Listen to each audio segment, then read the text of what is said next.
The harsh bite of winter clawed at Lillian Grant's threadbare shawl as she stumbled through the muddy streets of Redemption, Colorado, clutching a letter of termination from the millinery where she'd worked for 3 pitiful years. 1876 had promised change for America in its centennial year, but for Lillian, 22 and alone in the world, it had delivered only another cruel blow. Should have known better than to hire a woman with no proper connections, Mrs. Fleming had sneered while thrusting the letter into Lillian's trembling hands. Can't even stitch a straight line anymore, can you? Useless. That's what you are. Lillian had not defended herself. The tremor in her hands had worsened over the winter months, making her stitches increasingly erratic. She had tried to hide it, working late into the night by candlelight to redo seams until her fingers bled. But Mrs. Fleming had sharp eyes and a sharper tongue, and the final mistake, a ruined silk bonnet for the mayor's wife, had sealed her fate. Now, as the February wind cut through her worn coat, Lillian's stomach clenched with hunger and fear. She had precisely $3.42 to her name and 1 week's lodging left at Mrs. Whitaker's boarding house. After that, the streets awaited. Redemption had not lived up to its name since Lillian had arrived 3 years prior, orphaned and desperate after losing her parents to influenza. The mining town was rough, dominated by men seeking fortune in the nearby mountains and the businesses that served them. Respectable work for women was scarce, and the alternatives were unthinkable for a girl raised with her mother's strict moral code. The saloon's piano music spilled onto the street as Lillian passed the Gold Nugget, the largest establishment in town. Men's raucous laughter followed, making her quicken her pace. Night was falling, and a lone woman on these streets after dark invited trouble. "Watch where you're going, girl!" A burly miner collided with her, sending Lillian sprawling into the mud. Her precious letter of reference, the only thing Mrs. Fleming had grudgingly provided, flew from her pocket and landed in a puddle, the ink already beginning to run. "No!" Lillian lunged for it, but the miner's heavy boot came down, grinding the paper into the muck. "Oops!" he sneered, his breath reeking of cheap whiskey. "Clumsy me." Lillian stared at the ruined paper as the man staggered away. Without a reference, no respectable shop would hire her. The trembling in her hands intensified as she struggled to her feet, mud caking her only good dress. "You all right, miss?" A deep voice cut through her despair. Lillian looked up, blinking away tears. A tall figure stood before her, silhouetted against the fading light. She could make out broad shoulders beneath a worn duster coat, and the distinctive shape of a cowboy hat. "I'm fine," she whispered, though nothing could be further from the truth. She tried to move past him, head down, humiliation burning through her. A gentle hand caught her elbow, steadying her. "You don't look fine to me." Lillian flinched away. "Please, sir. I need to get home before dark. At least, let me help you up properly." The man stepped into the glow of a nearby lantern, revealing a weathered face with kind eyes that crinkled at the corners. He wasn't young, perhaps 35, with lines etched by sun and hardship, but there was something in his expression that made Lillian pause. "Jackson Taylor," he said, tipping his hat. "Most folks call me Jack." Despite herself, Lillian noticed his hand strong and calloused, but unexpectedly gentle as he helped her regain her balance. "Thank you, Mr. Taylor, but I really must go." He nodded, respecting her distance. "Might I at least walk you home? These streets get meaner after sunset." Lillian hesitated, her mother's warnings about strange men warred with practical fear of the darkening town. "That's kind, but I promise I'm harmless," he said with a slight smile, "just trying to be a gentleman." Something in his steady gaze convinced her. "Very well, it's not far." They walked in silence for a block, Lillian acutely aware of her mud-stained dress and the tall figure beside her. He maintained a respectful distance, but his presence was oddly comforting amid the growing shadows. "You work at the millinery, don't you?" he asked suddenly. "I've seen you through the window sometimes." Lillian swallowed hard. "Not anymore. Mrs. Fleming dismissed me today." "I'm sorry to hear that." His voice held genuine concern. "Tough times?"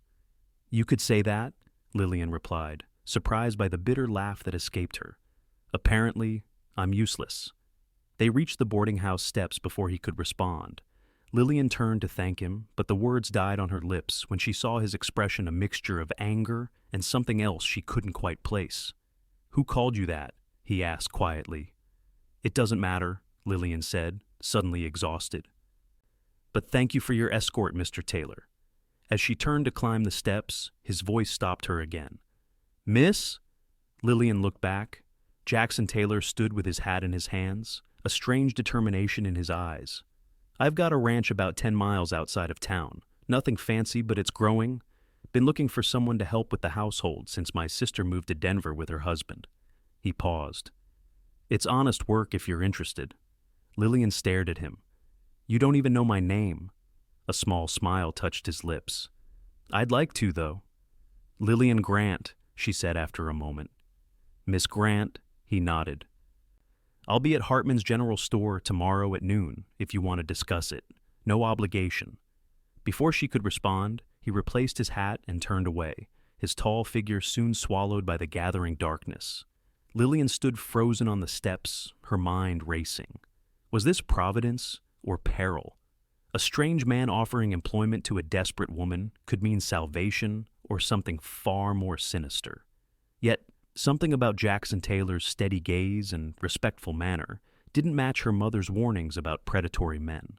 With a deep breath, she entered the boarding house, already knowing that sleep would evade her tonight as she weighed her dwindling options against this unexpected offer. The morning light brought no clarity to Lillian's troubled mind. Her meager breakfast of dry toast did little to quiet her rumbling stomach as she sat in Mrs. Whitaker's kitchen, the landlady's pointed glances reminding her that rent would soon be due. "Heard you lost your position at the millinery," Mrs. Whitaker finally said, her thin lips pressed together in disapproval. "I run a respectable house, Miss Grant. My boarders must be employed." "I understand," Lillian replied, fingers clutching her teacup to hide their tremor. "I'm pursuing a new opportunity today." Mrs. Whitaker sniffed. "See that you do. I've got a waiting list of respectable working ladies who need rooms." Lillian nodded, shame burning her cheeks. Everyone in town would soon know of her dismissal. In a place like Redemption, news especially the fall of a woman with no family to protect her traveled faster than wildfire. She spent the morning attempting to mend her mud-stained dress, her treacherous hands making the task nearly impossible. By 11:30, she had done the best she could, changing into her only other outfit, a plain brown skirt and white blouse that had seen better days. The walk to Hartman's store seemed interminable. Every face she passed seemed to know her shame, every whisper a judgment on her worth. By the time the general store came into view, Lillian's resolve was failing. What if this was all an elaborate joke? What if Jackson Taylor wasn't there? Worse still, what if he was, but his intentions were dishonorable? She almost turned back, but the memory of Mrs. Whitaker's cold stare propelled her forward. 1 week, 7 days before the streets became her home. The bell above the door announced her entrance. The store was busy with midday shoppers, and Lillian's eyes scanned the crowded space anxiously. For a moment, she thought he hadn't come, relief and disappointment warring within her. "Miss Grant?" The deep voice came from behind her. Lillian turned to find Jackson Taylor standing near the door, looking far more imposing in daylight than he had in the evening shadows. He wore a clean shirt beneath his vest, his duster coat hanging open. Up close, she could see the silver threading his dark hair at the temples and the network of fine lines around his eyes, signs of a man who spent his days under the open sky. "Mr. Taylor," she acknowledged, suddenly unsure what to do with her hands. "I'm glad you came," he said, his voice low enough that others couldn't hear. "I wasn't certain you would." Lillian lifted her chin slightly. "I haven't accepted anything yet. I'd like to know more about this position." A flicker of approval crossed his face. "Of course. Would you like to discuss it over lunch? The cafe across the street is decent." The thought of a proper meal made Lillian's stomach clench painfully, but pride made her hesitate. "I wouldn't want to impose." "It's not an imposition. It's hard to discuss business on an empty stomach." His eyes crinkled slightly. "And I reckon we both could use the sustenance." 20 minutes later, Lillian sat across from Jackson Taylor in the small cafe, a bowl of stew steaming before her. She ate slowly, savoring each bite while he explained his situation. "The ranch was my father's," he said, breaking a piece of cornbread. Nothing grand, but we've got good water and decent grazing land. Started with 30 head of cattle, now up to nearly 100. Got 4 hands working for me, good men. And your family? Lillian asked cautiously. My sister Emma was keeping house until she married last fall. Moved to Denver with her husband. A shadow crossed his face. Parents passed on years back. Just me now. Lillian nodded, understanding solitude all too well. And what exactly would my duties entail? Cooking, cleaning, mending, keeping the house in order. The men take their midday meal in the bunkhouse, but breakfast and supper are served in the main house. He paused. It's not easy work, Miss Grant, but it's honest. You'd have your own room with a proper door and lock, Sundays to yourself. And the compensation? Lillian asked, her practical side asserting itself. Room and board, plus $20 a month. Lillian nearly choked on her stew. It was more than double what she'd earned at the millinery. That's very generous.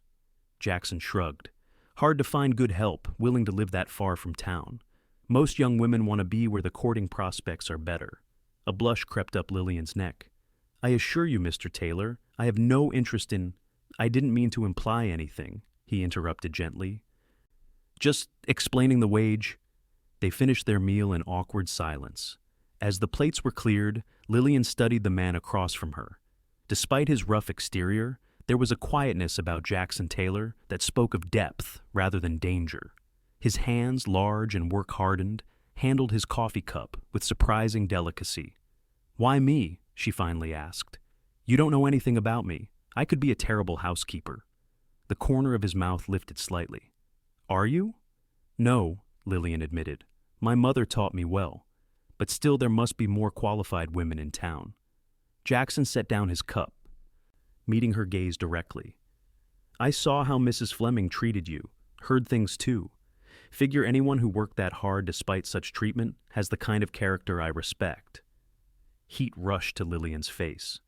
You've been watching me? Not in the way you're thinking, he replied evenly. Redemption's not that big a town, Miss Grant. People notice things. Like my trembling hands? She asked quietly, laying them flat on the table where the slight but persistent tremor was visible. It's why Mrs. Fleming dismissed me, said I couldn't be trusted with fine work anymore.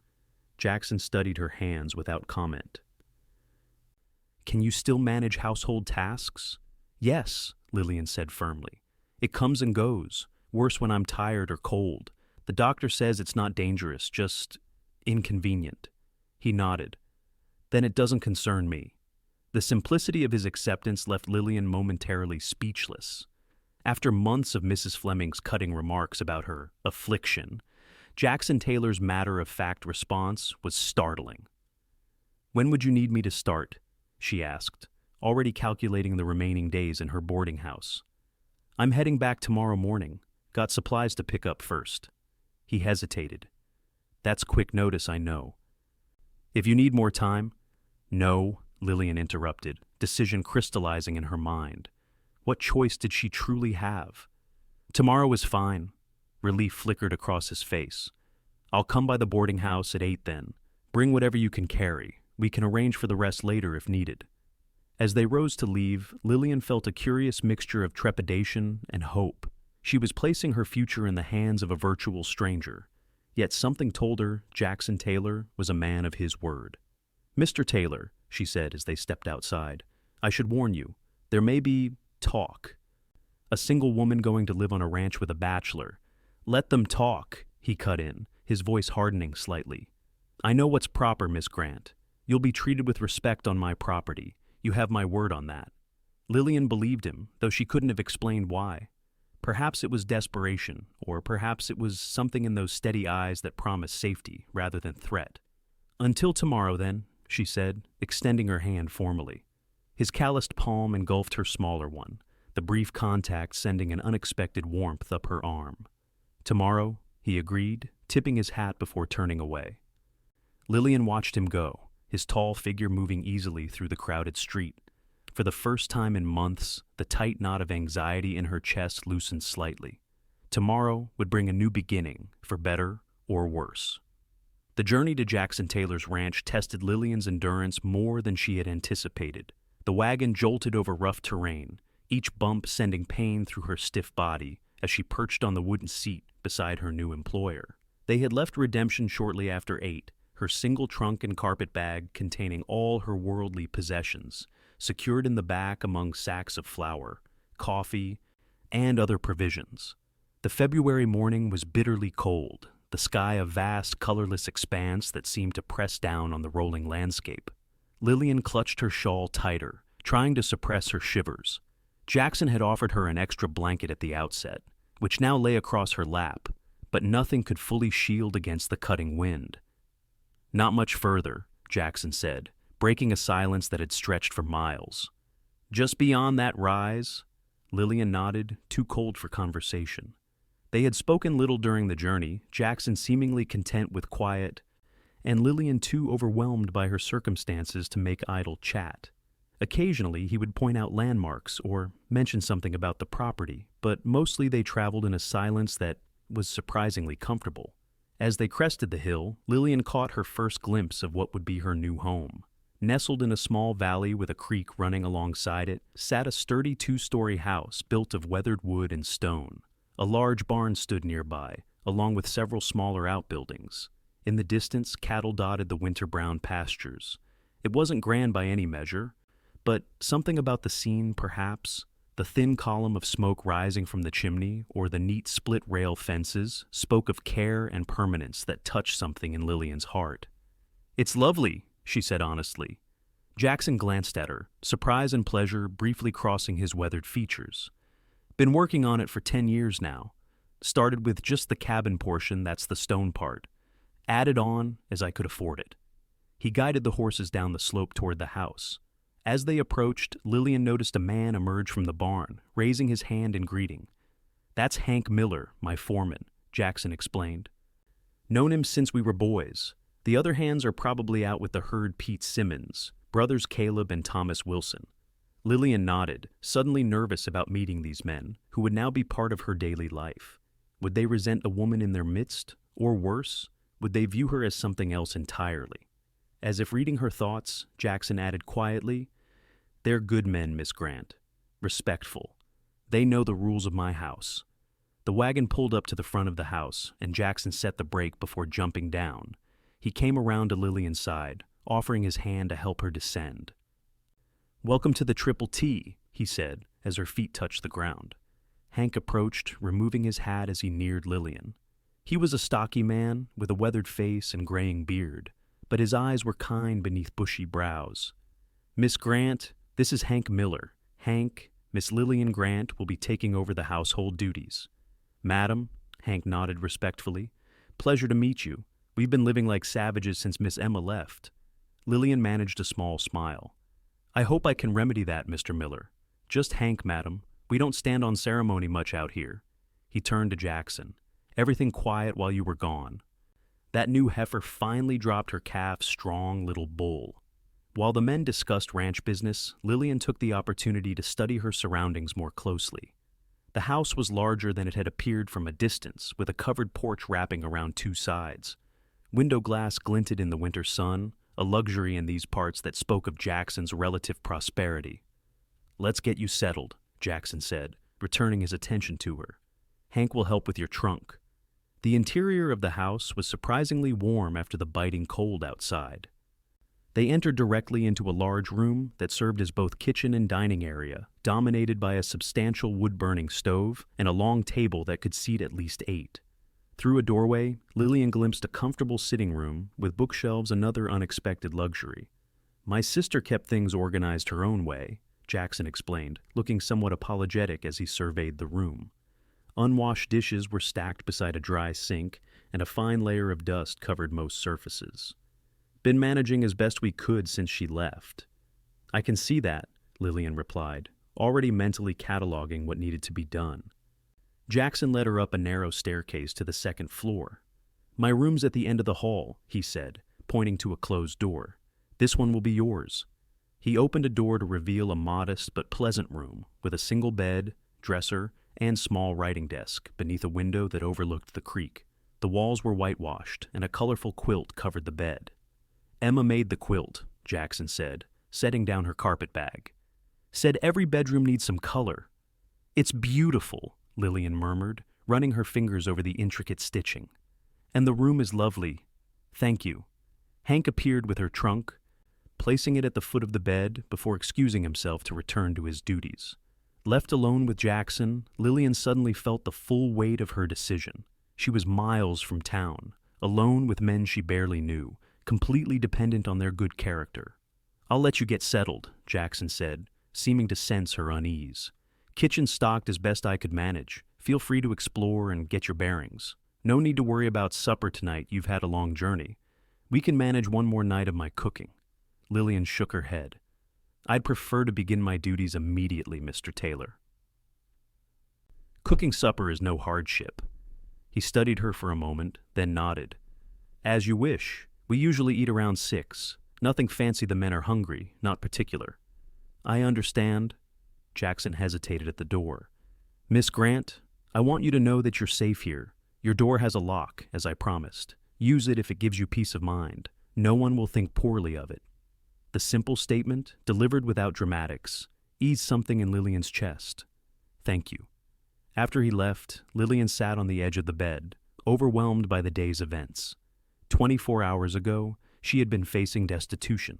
Now she had a room, employment, and a measure of security that had seemed impossible yesterday.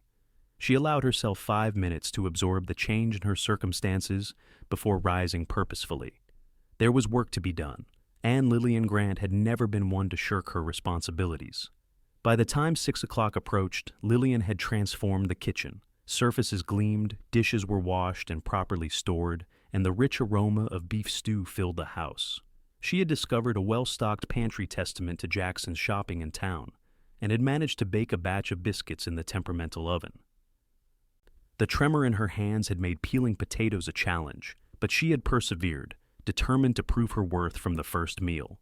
Now, as she heard male voices approaching from outside, she smoothed her apron nervously. Jackson entered first, followed by Hank and 3 other men who must be the remaining ranch hands. They stopped short at the kitchen threshold, expressions ranging from surprise to frank appreciation. "Something smells mighty fine," said one of the younger men, removing his hat hastily when he spotted Lillian. Jackson made the introductions. "Miss Grant, these are the Wilson brothers, Caleb and Thomas and Pete Simmons. Gentlemen, Miss Lillian Grant." The men nodded respectfully, murmuring greetings. They were a varied lot, the Wilson brothers tall and lanky, with the same shock of reddish hair, Pete older and more weathered with a magnificent mustache that seemed to have a life of its own. "Wash up before you sit," Lillian instructed, falling easily into the role her mother had taught her.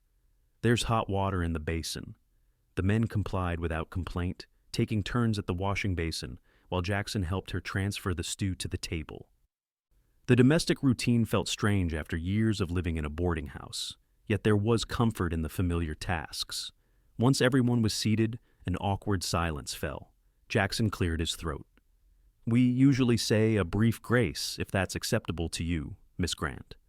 "Of course," Lillian replied, bowing her head as Jackson spoke a simple thanks for the food and company. The meal progressed more easily after that.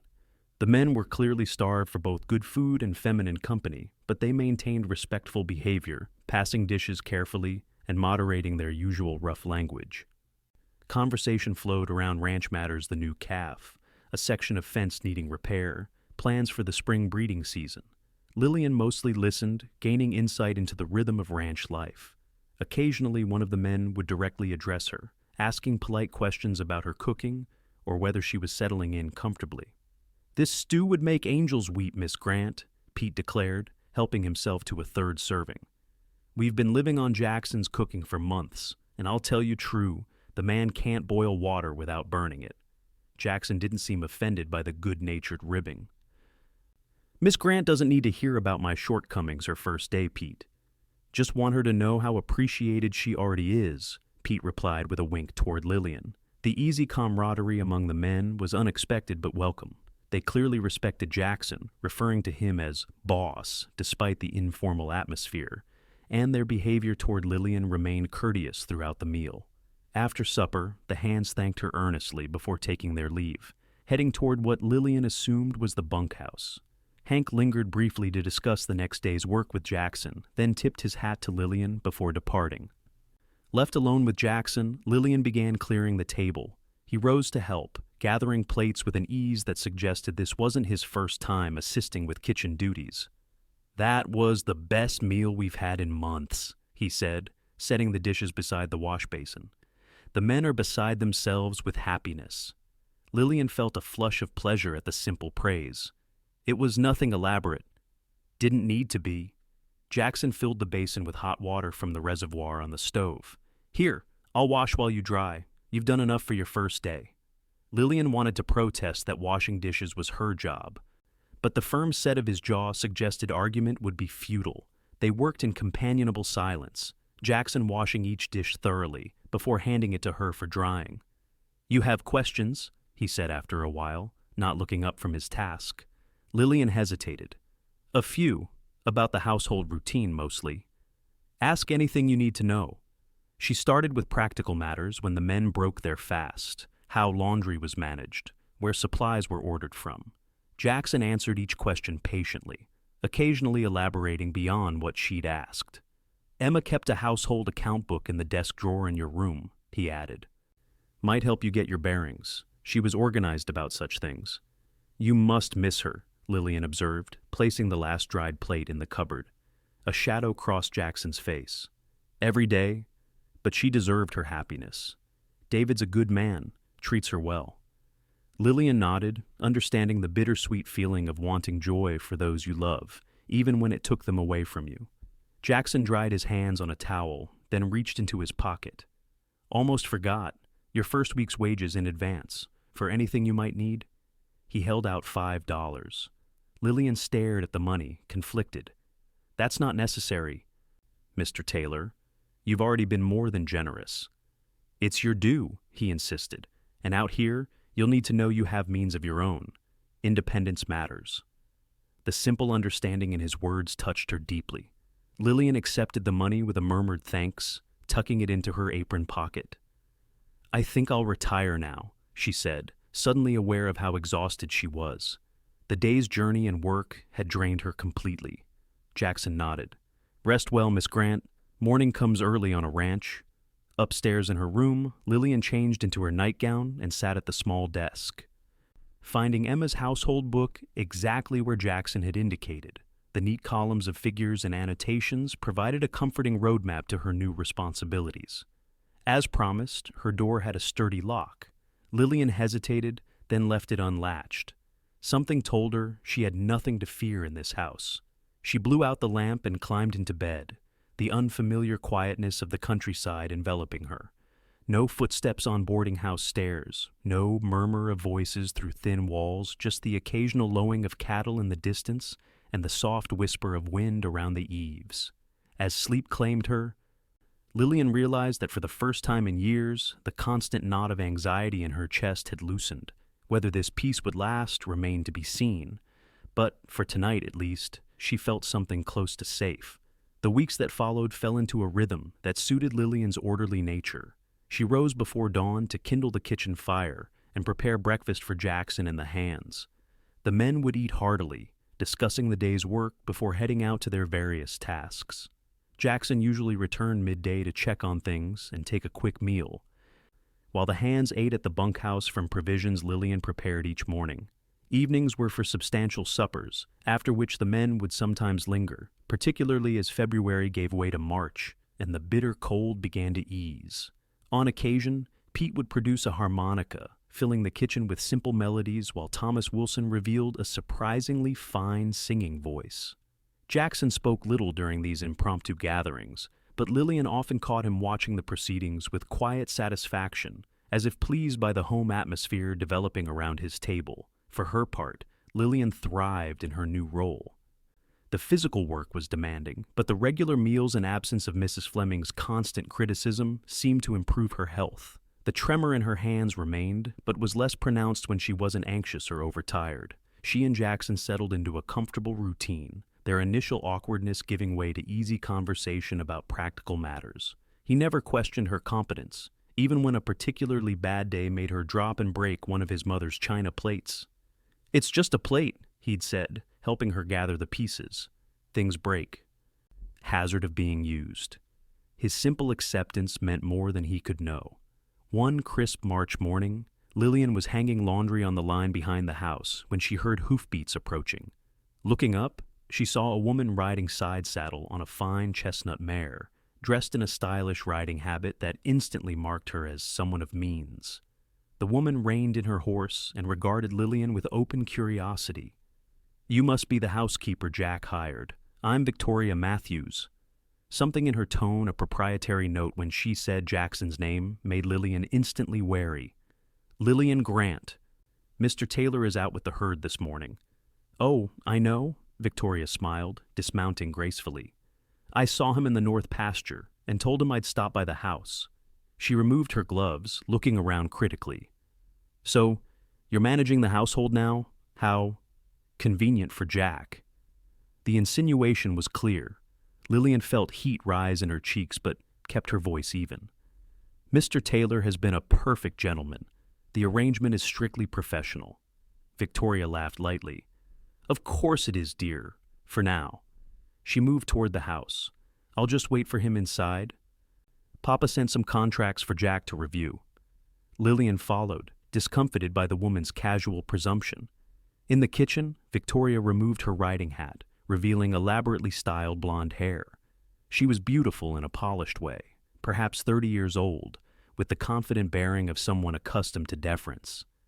"Tea would be lovely," she said, seating herself at the table without invitation.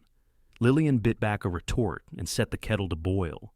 As she prepared a tray, Victoria filled the silence with talk that revealed much about her relationship to Jackson. "Papa has been after Jack to formalize our arrangement for ages," she said, examining her gloves for dust. "The Matthews and Taylor properties combined would be the largest spread in the county. Makes perfect sense, really." Lillian kept her expression neutral, though her stomach had nodded uncomfortably. "I wasn't aware Mr. Taylor was engaged." Victoria waved a dismissive hand. "Nothing official yet, but it's understood. Our families have been neighbors for 20 years. I've known Jack since I was in pigtails." Her gaze sharpened. "How long have you known him, Miss Grant?" "Just over a month," Lillian admitted, placing the tea tray on the table with hands that trembled more than usual. Victoria's smile didn't reach her eyes. "Well, I'm sure Jack is grateful for your services. He was quite lost after Emma left." Before Lillian could respond, the door opened and Jackson entered, removing his hat as he crossed the threshold. He looked surprised to find the women together. "Victoria, didn't expect you to ride all the way to the house." "I wanted to see your new domestic arrangements for myself," Victoria replied, rising to greet him with a familiar kiss on the cheek. "Miss Grant has been most accommodating." Jackson's eyes moved to Lillian, a question in them. She managed a tight smile before turning away. "I'll leave you to your business discussions." "Actually," Jackson said, "I could use some coffee if you don't mind, Miss Grant. Been writing since dawn." Grateful for the excuse to remain, Lillian busied herself at the stove while Victoria spread papers across the table. The conversation turned to property boundaries and grazing rights, matters Lillian understood little about, but she couldn't help noticing how Victoria constantly touched Jackson's arm to emphasize points, leaning closer than necessary. When Jackson's coffee was ready, Lillian placed it before him with a murmured, "Will there be anything else, Mr. Taylor?" "No, thank you," he replied, his eyes meeting hers briefly. Something in his expression, perhaps apology, made her chest tighten further. Lillian excused herself to resume her laundry duties, her mind churning with the implications of Victoria Matthews' visit. Of course, a man like Jackson would have prospects. He was established, respected, handsome in his rugged way. And Victoria, with her fine clothes and family connections, was exactly the kind of woman who would make a suitable rancher's wife. The thought shouldn't have bothered her as much as it did. An hour later, Lillian was in the kitchen preparing dinner when Jackson returned from escorting Victoria to the property line. He stood awkwardly in the doorway, hat in hands, watching her aggressive assault on a hapless potato. "Victoria can be overwhelming," he said finally. Lillian kept her eyes on her task. "She seems very certain of her place in your life." Jackson sighed, setting his hat on a hook by the door. "It's complicated."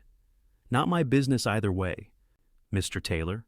He came further into the room, leaning against the table. Our fathers were partners once. Old man Matthews always had the idea our properties should be joined through marriage. Victoria's taken it as gospel. Lillian glanced up, surprised by his frankness. And you? Never made any promises, Jackson said firmly. Victoria sees what she wants to see. Relief washed through Lillian, though she tried to hide it. She's very beautiful. Beauty isn't everything. Jackson's gaze was steady. Some things matter more. The moment stretched between them, laden with unspoken meaning, until Lillian looked away, flustered. I should finish these potatoes if you want dinner on time. Jackson nodded, seemingly content to let the subject drop. Need any help? The offer surprised her. You have ranch business to attend to, surely. Nothing that can't wait half an hour. He rolled up his sleeves.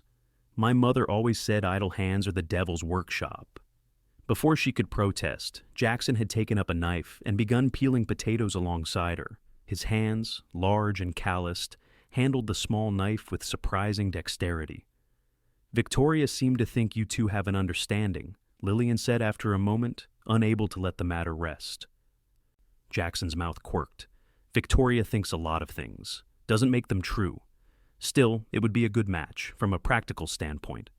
Lillian kept her tone deliberately light. Combining the properties, as she said. I'm not in the habit of marrying for property, Miss Grant. A touch of steel entered his voice. When I take a wife, it'll be for better reasons than adding acreage. Lillian nodded, inexplicably pleased by his answer. They worked in companionable silence until the potatoes were done, at which point Jackson excused himself to check on a new foal in the barn. Left alone, Lillian pressed a hand to her chest, willing her heart to slow its traitorous racing. She was being foolish. Jackson Taylor was her employer, a kind one, yes, but nothing more. Whatever his relationship with Victoria Matthews, it was none of her concern. She would do well to remember her place and guard her heart accordingly. April arrived with a riot of wildflowers across the valley and increased activity on the ranch. Calving season was in full swing, keeping the men busy day and night. Jackson often returned to the house exhausted, sometimes missing meals entirely when a birth proved difficult. Lillian found herself adapting her routine to accommodate the unpredictable schedule, keeping stew warm on the back of the stove and baking bread that could be quickly made into sandwiches. She took to bringing food to the barn when Jackson missed 2 meals in a row, concern overriding her usual adherence to household boundaries. On one such evening, she found him in a stall with a laboring heifer, his shirt sleeves rolled up and arms covered to the elbow, in substances Lillian preferred not to identify. Hank was with him, both men focused intently on the struggling animal. I brought food, Lillian announced from a safe distance. It's been hours since you've eaten. Jackson glanced up, fatigue evident in the lines of his face. Leave it on the bench, Miss Grant. We'll get to it when we can. Is there anything I can do to help? The question surprised even Lillian herself. Hank chuckled. Unless you've got experience pulling calves, probably best to leave this to us, madam. Jackson's expression softened. Thank you for thinking of us, though. Shouldn't be too much longer. Lillian nodded and retreated, but instead of returning to the house, she settled on the bench just outside the stall, the covered plate beside her. Something told her the men's assessment of not much longer might be optimistic. She was right. Another hour passed, the heifer's distress growing more evident, even to Lillian's untrained ear. The animal's pained lowing tugged at her heart. It's backward, she heard Jackson mutter. Going to have to turn it. Heifer's weakening, Hank replied. Might lose both if we don't act fast. Lillian stood, moving closer to the stall gate. Inside, Jackson had his arm inside the cow, his face a mask of concentration. Need more light, he grunted. Without thinking, Lillian grabbed a lantern from a hook and entered the stall, holding it high to illuminate the scene. Jackson looked up in surprise. Miss Grant, you shouldn't... I'm already here, she cut him off. Tell me where you need the light. A moment of silent communication passed between them before Jackson nodded. Lower, to the right, that's it. For the next 20 minutes, Lillian held the lantern steady, averting her eyes from the more graphic aspects of the procedure, but providing the crucial light that allowed Jackson to work. His focus was absolute, his hands sure, despite the difficulty of the task. Occasionally he would murmur gentle words to the distressed heifer, his deep voice somehow calming the animal. Finally, with a slick sliding motion that Lillian caught only in her peripheral vision, the calf emerged. Hank immediately began clearing its nose and mouth, while Jackson tended to the exhausted mother. "It's a heifer," Hank announced. "Small, but she's breathing." Relief washed over Jackson's face. "Good. The last thing we needed was to lose a breeding cow and her first calf." He turned to Lillian, seeming to remember her presence. "You can put the lantern down now, Miss Grant. Thank you for your help." "Is there anything else needed?" she asked, surprising herself again. Jackson smiled, the expression transforming his tired face. "Just some of that food you brought, once we get these two settled." Lillian nodded and stepped back, watching as the men efficiently cleaned up the stall and ensured mother and calf were comfortable. There was something deeply moving about their gentle competence with the animals, particularly Jackson, whose large hands could be so delicate when needed. Later, seated on bales of hay outside the stall, the three of them ate the now cold stew and bread. Lillian had brought coffee in a pot as well, which remained mercifully warm. "You did well in there," Jackson said between bites. "Most city women would have fled at the first sign of trouble." "I'm not most women," Lillian replied, then flushed at how that sounded. Hank chuckled. "We've noticed, Miss Grant." Jackson shot his foreman a warning look before turning back to Lillian. "What I meant was, you kept your head. That's rare and valuable." The simple praise warmed her more than it should have. "My father always said panic never improved a situation." "Wise man," Jackson nodded. "What did he do, if you don't mind my asking? You've never mentioned your family." The question caught Lillian off guard. She rarely spoke of her parents, the loss still raw despite the passage of time. "He was a teacher, mathematics primarily. My mother taught piano." "And how did you end up in Redemption?" Hank asked, pouring more coffee. Lillian stared into her cup. "They died. Influenza 3 years ago. I had an aunt in Denver who arranged the position at the millinery, but she passed the following winter." The stark facts, delivered without embellishment, still carried the weight of her loss. A calloused hand covered hers briefly. "I'm sorry," Jackson said softly. "Losing family leaves holes that don't fill easily." The simple understanding in his words brought unexpected tears to Lillian's eyes. She blinked them away quickly, nodding acknowledgement. "Were you always a rancher?" she asked, deliberately changing the subject. Jackson leaned back against a post. "Born to it. My father started with nothing but a claim and 10 cattle. Built it up year by year." Pride colored his voice. "Though I did spend 2 years at a school back east. My mother's insistence. She said a man needed more than cow sense to succeed in a changing world. Is that where all those books in your sitting room came from?" Lillian had been surprised by the extensive library, ranging from practical manuals on animal husbandry to volumes of poetry and history. "Some. Others were my mother's. She was a great reader." Jackson's expression grew distant. "Used to read to us every night, Emma and me. Said books were windows to worlds we might never see otherwise." The image of a younger Jackson, listening raptly to his mother's voice, touched something deep in Lillian's heart. It explained much about the man he had become, educated beyond what one might expect of a rancher, thoughtful beneath his weathered exterior. Hank yawned widely, breaking the moment. "Think I'll turn in. That little heifer took more out of me than I care to admit." He stood, nodding to them both. "Miss Grant, thank you for the meal and the help." After he left, a comfortable silence fell between Lillian and Jackson. The barn was quiet, save for the occasional soft lowing of cattle and the rustle of hay as animals settled for the night. Through the open door, stars glittered in a clear sky, more brilliant than Lillian had ever seen in town. "It's beautiful here," she said softly. "So open and vast." Jackson followed her gaze to the night sky. "Too vast for some. Emma's husband couldn't abide it, said the emptiness made him feel insignificant. Needed the bustle of the city to feel alive. And you?" Lillian turned to look at him, profile etched in the lantern light. "I find peace in it," he answered simply.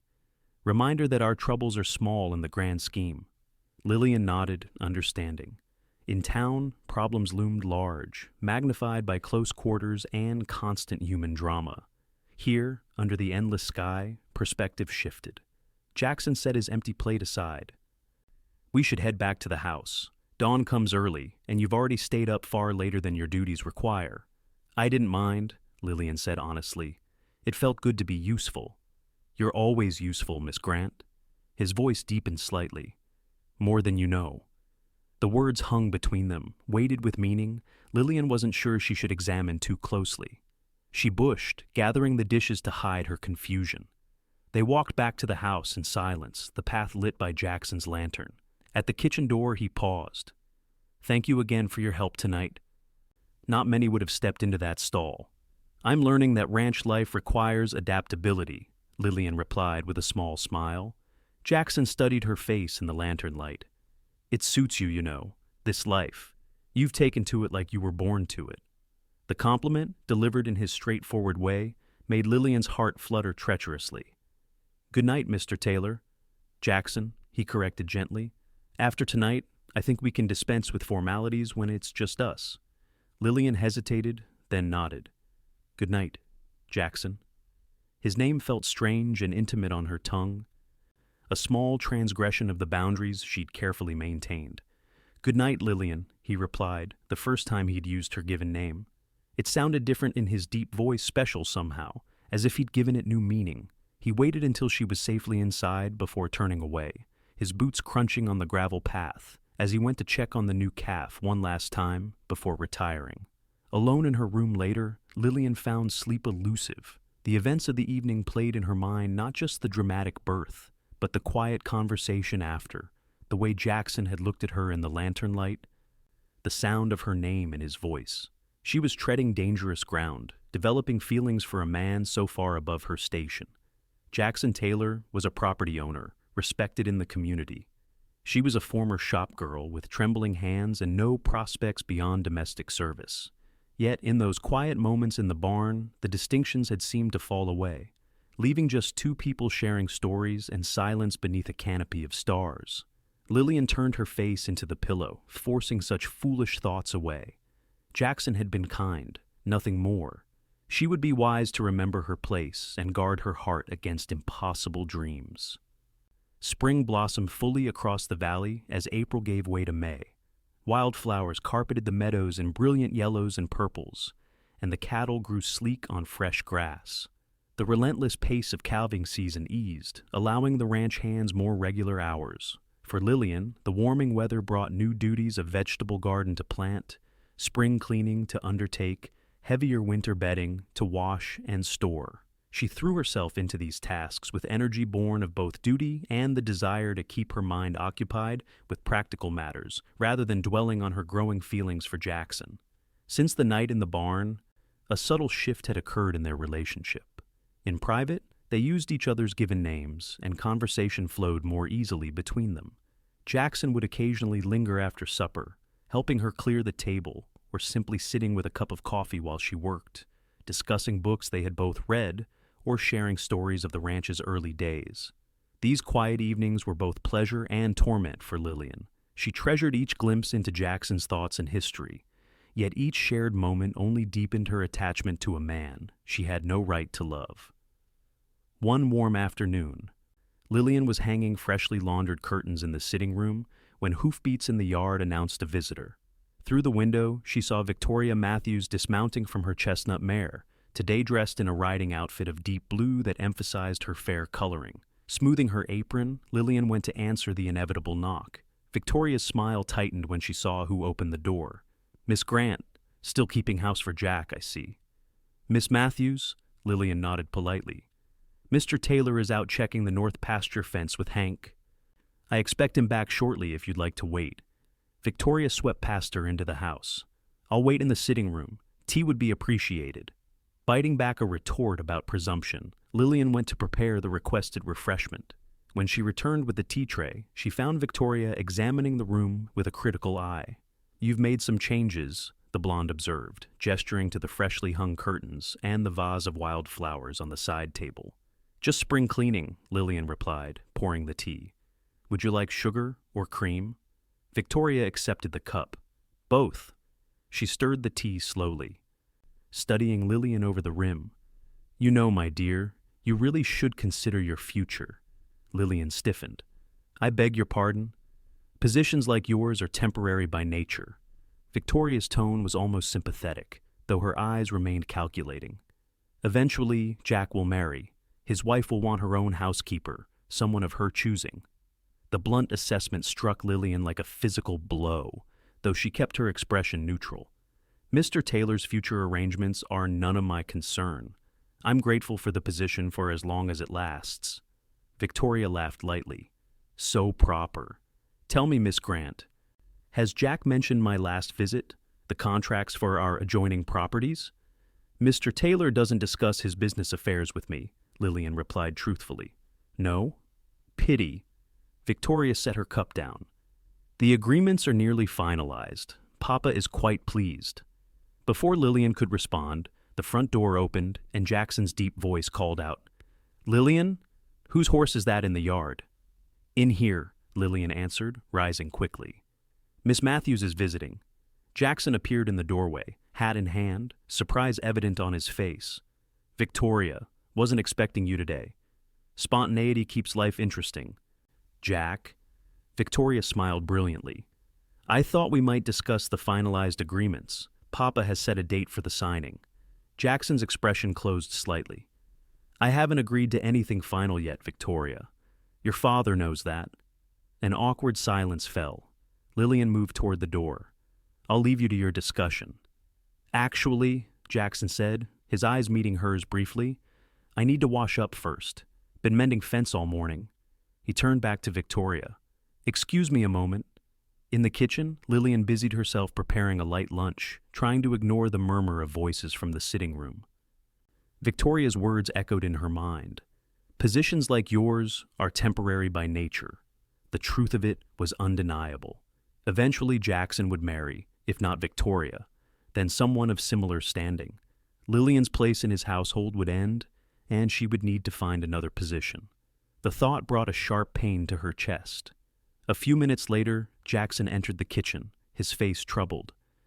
Victoria's staying for lunch, he said quietly. I apologize for the imposition. It's no trouble, Lillian assured him, though her stomach nodded. There's plenty of cold chicken and fresh bread. Jackson moved closer, lowering his voice further. Whatever Victoria said to you before I arrived, take it with a grain of salt. She has a tendency to anticipate arrangements that don't exist.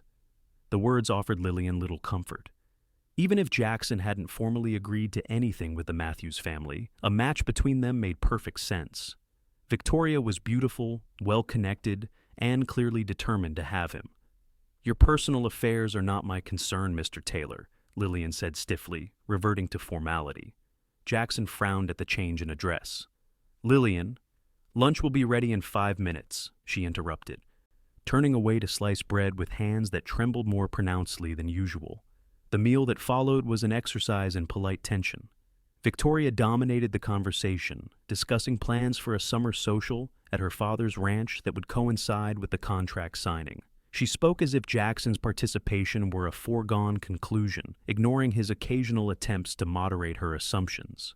Lillian served the food and then excused herself to work in the garden, unable to bear watching Victoria's possessive gestures and meaningful glances.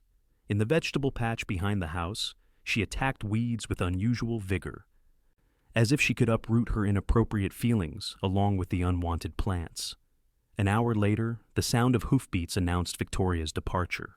Lillian remained in the garden, not wanting to witness their farewell. She was so focused on her task that she didn't hear Jackson's approach until his shadow fell across the row of peas she was tending. You disappeared, he said simply. Lillian didn't look up. I had work to do. It seemed best to give you privacy. Victoria has a talent for creating impressions that suit her purposes, Jackson said after a moment. Whatever she implied about contracts or arrangements, it's not settled. As I said before, your personal affairs are very much your concern if they affect your peace of mind, he interrupted firmly. That made Lillian look up, shielding her eyes against the sun to see his face. Jackson stood with his hat in his hands, his expression uncharacteristically uncertain. My peace of mind is my own responsibility, she replied quietly. Jackson knelt beside her in the dirt, bringing their faces level. Lillian, I need you to understand something. I haven't agreed to any business arrangement with Matthews that would affect this ranch or the people who live here. The intensity in his eyes made Lillian's heart race. Victoria seems very certain. Victoria sees what she wants to see, he repeated his earlier assessment. Has been that way since we were children. A silence fell between them, heavy with unspoken feelings. Jackson reached out slowly, as if to touch her cheek, then seemed to think better of it and withdrew his hand. I should finish this row before supper, Lillian said, breaking the tension. Jackson nodded, rising to his feet. I need to check on that new calf anyway. He hesitated. Lillian, you do know how valuable you are here, don't you? Not just for your work. The simple question nearly undid her composure. I'm glad my services are satisfactory, she managed. Jackson looked as if he wanted to say more, but instead he simply nodded again and walked away, leaving Lillian among the neat rows of vegetables with a heart full of confusion and longing. That evening, after the hands had finished supper and retired to the bunkhouse, Jackson lingered at the table, watching Lillian clear away the dishes. Leave those, he said suddenly. Come sit with me a moment. Surprised, Lillian wiped her hands on her apron and took a seat across from him. Jackson seemed uncharacteristically nervous, turning his coffee cup between his hands. I've been thinking, he began, about what Victoria said today, about contracts and arrangements. Lillian's heart sank. So he was going to formalize things with Victoria, after all. Yes? I want you to know that I won't make any decisions that would affect your position here without discussing it with you first. His eyes met hers directly. You have my word on that. That's very considerate, Lillian replied carefully. But as I said, your personal arrangements... Stop saying that, Jackson cut in, a note of frustration entering his voice. You keep trying to distance yourself, and I'm trying to tell you that He broke off, running a hand through his hair. This isn't coming out right. Lillian waited, heart pounding. Jackson took a deep breath and tried again. When Emma left, this place was just a house. Since you came, it's become a home again. He looked around the kitchen, at the curtains Lillian had sewn, the neat row of preserves she'd put up, the bunch of wildflowers in a jar on the windowsill. You've brought life back into these rooms. I'm glad my work pleases you, Lillian said softly. It's not just the work. Jackson leaned forward. It's you, Lillian. Your presence. Your spirit. The naked emotion in his voice made Lillian's breath catch.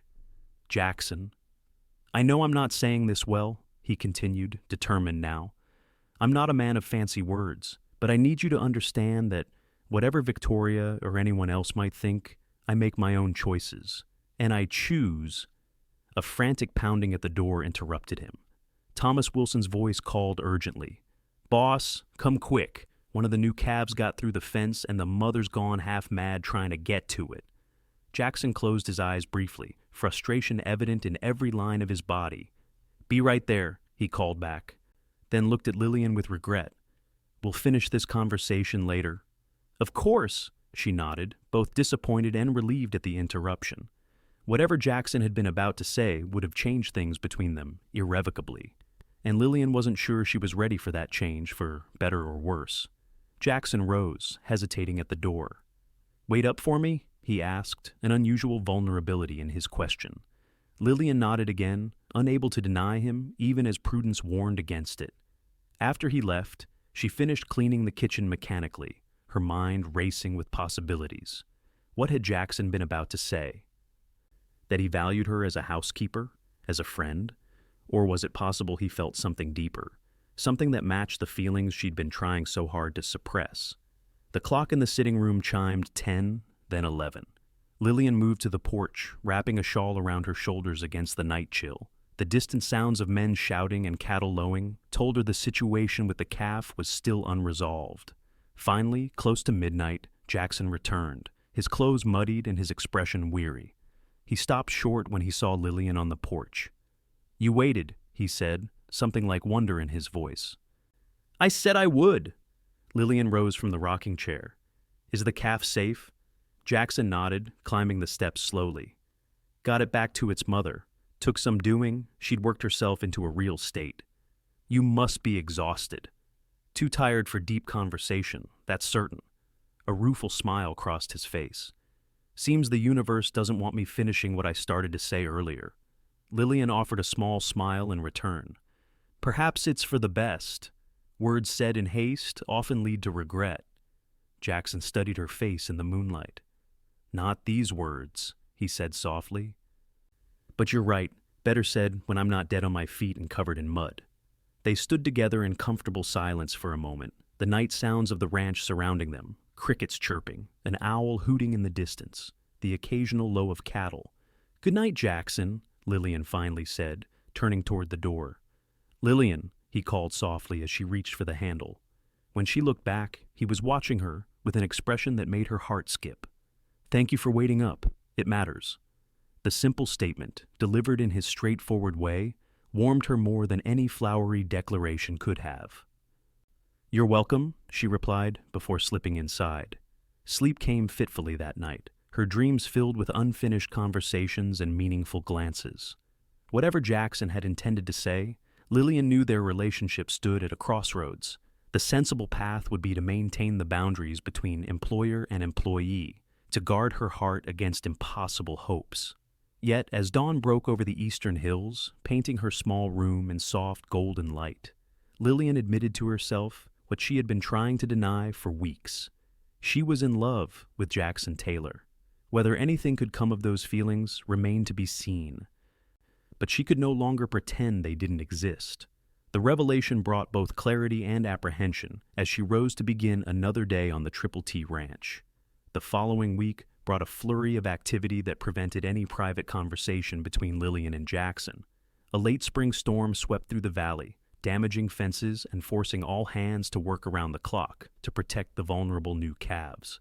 Jackson was rarely in the house, except to snatch quick meals or catch a few hours of sleep before returning to work.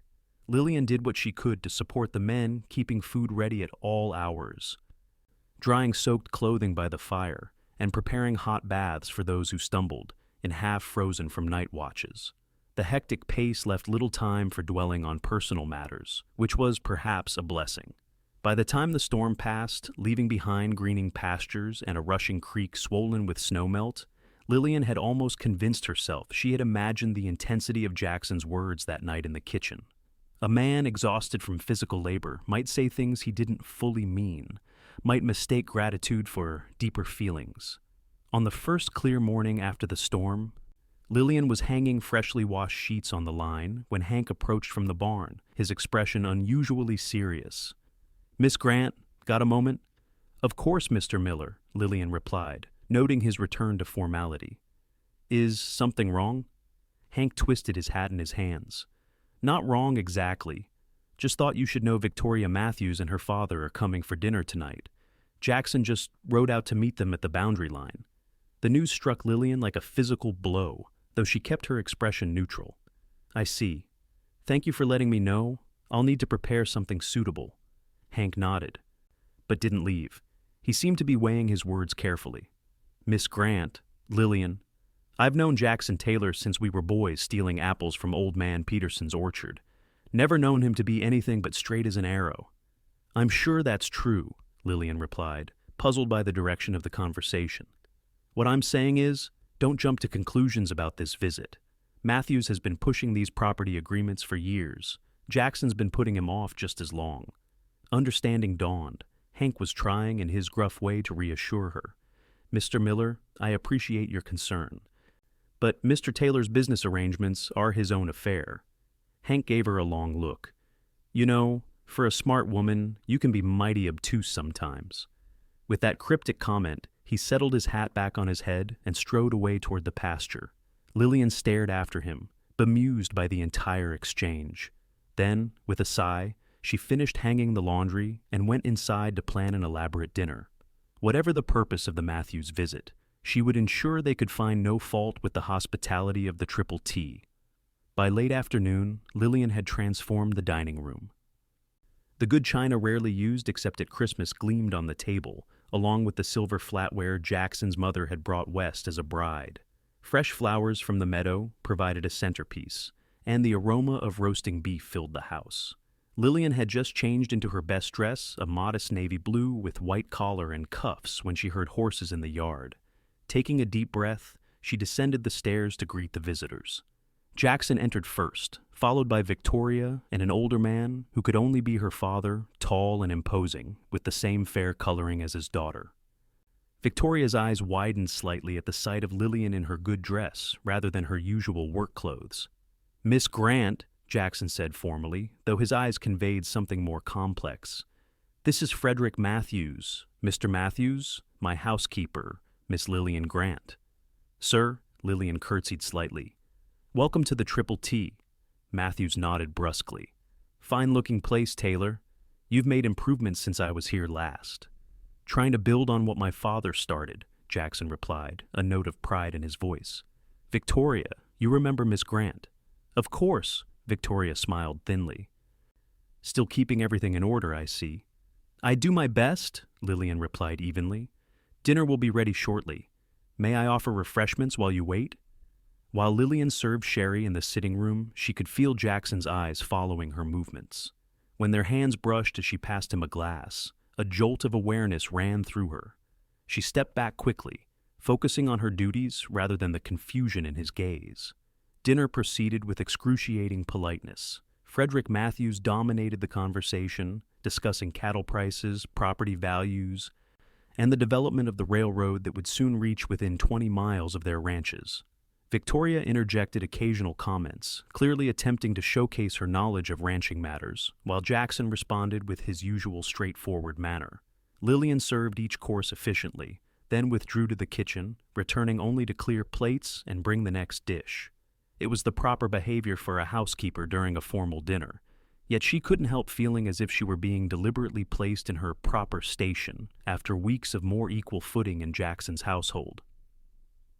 As she brought in apple pie for dessert, she overheard Frederick Matthews say, "No point delaying further, Taylor. The contracts are ready. With the railroad coming, property values will only increase.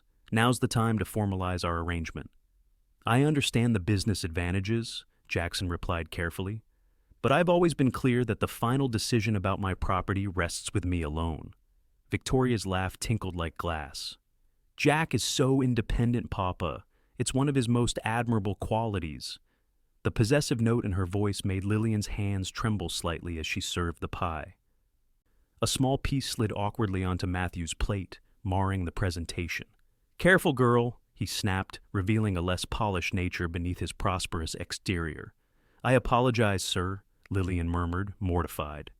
"No harm done," Jackson said firmly, his eyes challenging Matthews briefly before softening as they turned to Lillian. "The pie looks delicious, Miss Grant. Thank you." The small defense meant more than it should have. Lillian nodded and retreated to the kitchen, her cheeks burning with embarrassment and something else. Anger, perhaps, at being reduced to girl after months of being treated as a valued member of the household. After dessert, the men retired to the sitting room with brandy while Victoria insisted on helping Lillian clear the table, a transparent attempt to speak privately. "You set a lovely table, Miss Grant," Victoria said, carrying plates to the kitchen. "Almost like you were the mistress of the house rather than the help." Lillian stiffened, but kept her voice even. "I was simply following the standards Mrs. Taylor established. Mr. Taylor appreciates maintaining his mother's traditions." "How dutiful of you." Victoria set the plates down carelessly. "You know, Jack has always had a soft heart for strays. Took in half a dozen orphaned animals as a boy drove his mother to distraction." The implication was clear. Lillian was simply another of Jackson's charity cases, something to be pitied and cared for, not taken seriously. "Mr. Taylor is indeed a kind employer," Lillian replied neutrally. "I'm fortunate to have found a position here." Victoria studied her with calculating eyes. "Yes, a position. That's an important thing to remember, isn't it? Positions can change so quickly." Before Lillian could respond, Jackson appeared in the doorway. "Victoria, your father is asking for you. Something about the mare you rode today." Victoria's demeanor changed instantly, a bright smile replacing her predatory expression. "Coming, Jack." She brushed past him with a familiar touch to his arm. Once she was gone, Jackson closed the kitchen door and turned to Lillian. "I'm sorry about Matthews. He can be abrupt." "There's no need to apologize," Lillian said, busying herself with the dishes. "I did serve his pie carelessly." "Because your hands were shaking." Jackson moved closer. "They always shake more when you're upset. What did Victoria say to you?" Lillian looked up in surprise. She hadn't realized he'd noticed that pattern in her tremor. "Nothing of consequence." "Lillian?" His voice softened. "Please don't shut me out." The genuine concern in his eyes nearly undid her composure. "She simply reminded me of my place," Lillian admitted, "which was perhaps necessary. I've grown too comfortable here, forgotten the proper boundaries." Jackson frowned. "There's nothing improper about how you've conducted yourself." "Perhaps not," Lillian conceded. "But it might be best if I served dinner and then made myself scarce when you have guests in the future, particularly guests like the Matthews." "Is that what you want?" Jackson asked quietly. "It's not about what I want," Lillian replied, unable to meet his gaze. "It's about what's appropriate." Jackson took another step closer. "Lillian, look at me." When she reluctantly raised her eyes, he continued. "Before we were interrupted the other night, I was trying to tell you something important." "Mr. Taylor!" Frederick Matthews' voice boomed from the sitting room. "Where's that brandy you mentioned?" Frustration flashed across Jackson's face. "We never seem to get a moment's peace," he muttered. "This conversation isn't finished." He turned to go, then paused at the door. "For what it's worth, I prefer you exactly where you are, at my table, in my home, speaking your mind, not hiding in the kitchen." The simple declaration warmed Lillian's heart, even as her practical mind warned against reading too much into it. She managed a small smile and nodded, watching as he returned to his guests.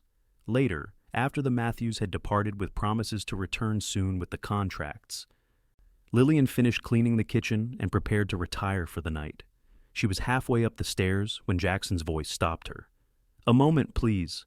Lillian turned to find him standing at the bottom of the staircase, his expression unreadable in the dim light. "Yes? I wanted to thank you for dinner. Everything was perfect." "You're welcome." Lillian hesitated, one hand on the banister. "Will you be signing Mr. Matthews' contracts?" Jackson was quiet for a moment. "I haven't decided. The business arrangement makes sense on paper, but..." "But," Lillian prompted when he didn't continue. "Some decisions affect more than business," he said finally. "I need to be sure I'm doing what's right for everyone involved." The cryptic response left Lillian more confused than ever. "I see. Well, good night, Jackson." "Lillian," he called softly as she turned away. When she looked back, his expression had softened. "You belong at my table. Don't let anyone make you feel otherwise." The words followed her into sleep, a small comfort against the growing certainty that her time at the Triple T was coming to an end. Whether Jackson signed the contracts or not, Victoria Matthews had made her intentions clear. Eventually, she would have her way, and Lillian would need to find another position, another place to belong. The thought brought an ache to her chest that lingered into troubled dreams. May deepened into June, bringing longer days and the first real heat of summer. The ranch settled into a steady rhythm after the chaos of calving season and spring storms. Cattle grew fat on rich grass, garden vegetables thrived in Lillian's carefully tended plots, and the days passed in productive routine.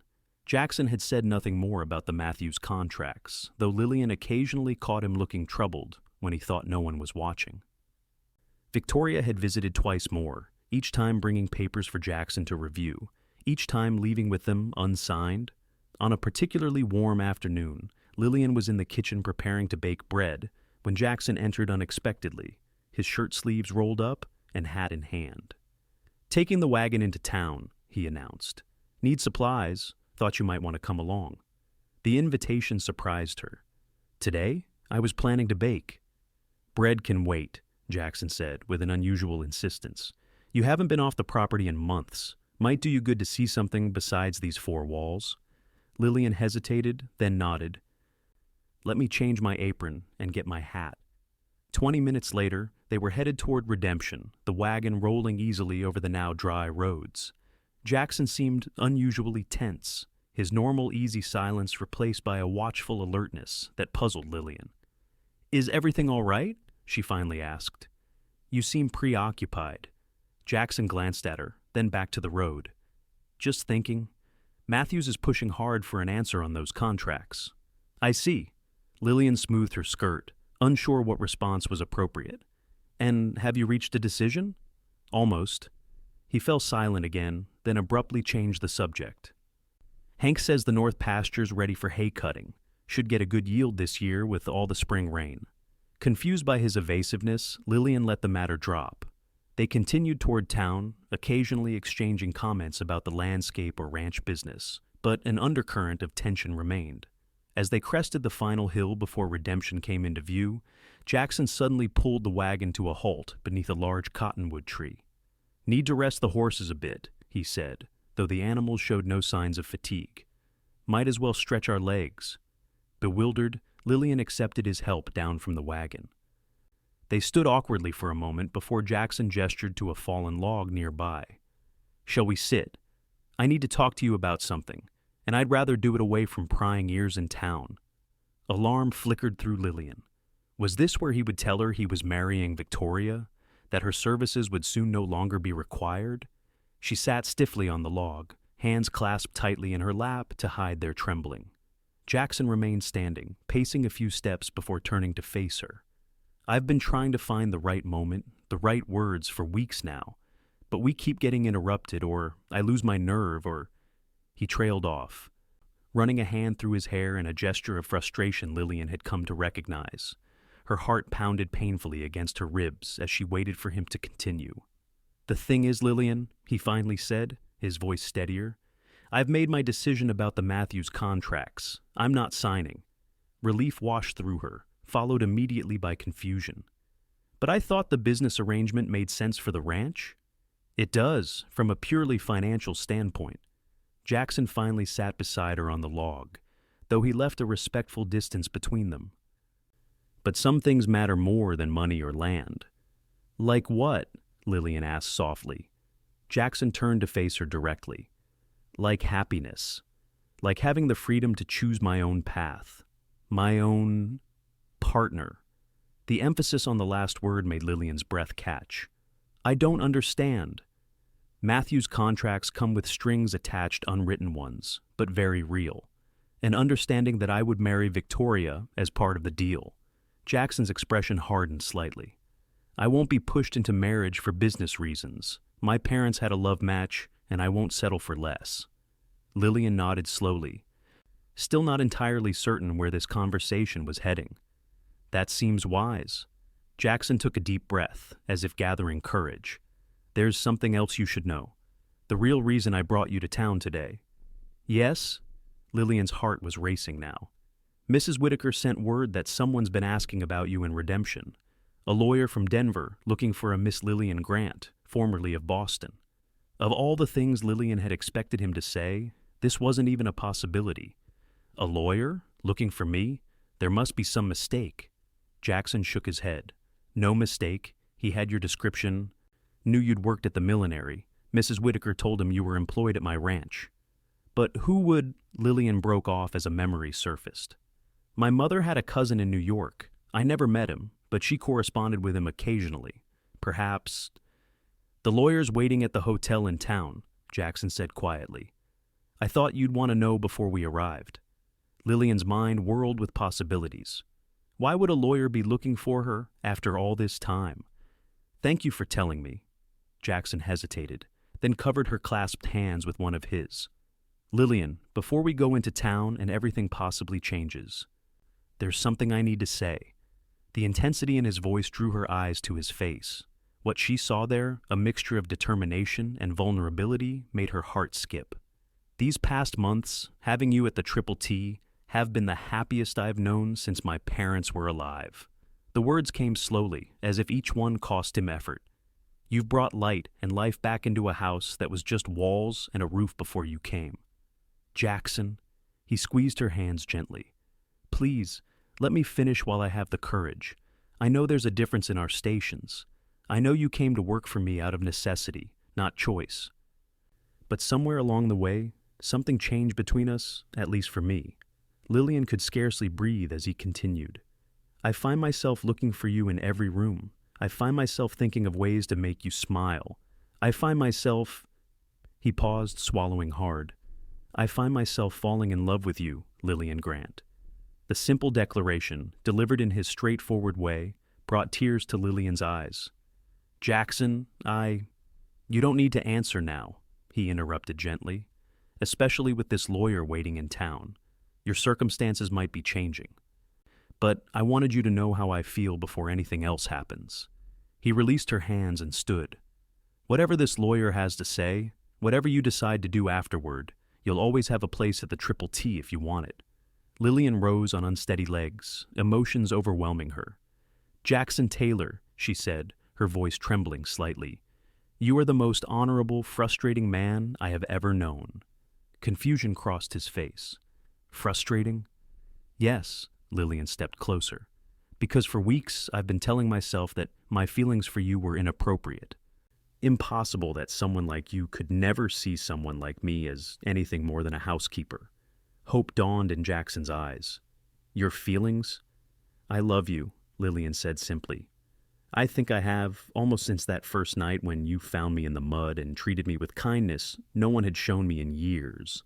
For a moment, Jackson stood frozen, as if unable to believe what he was hearing.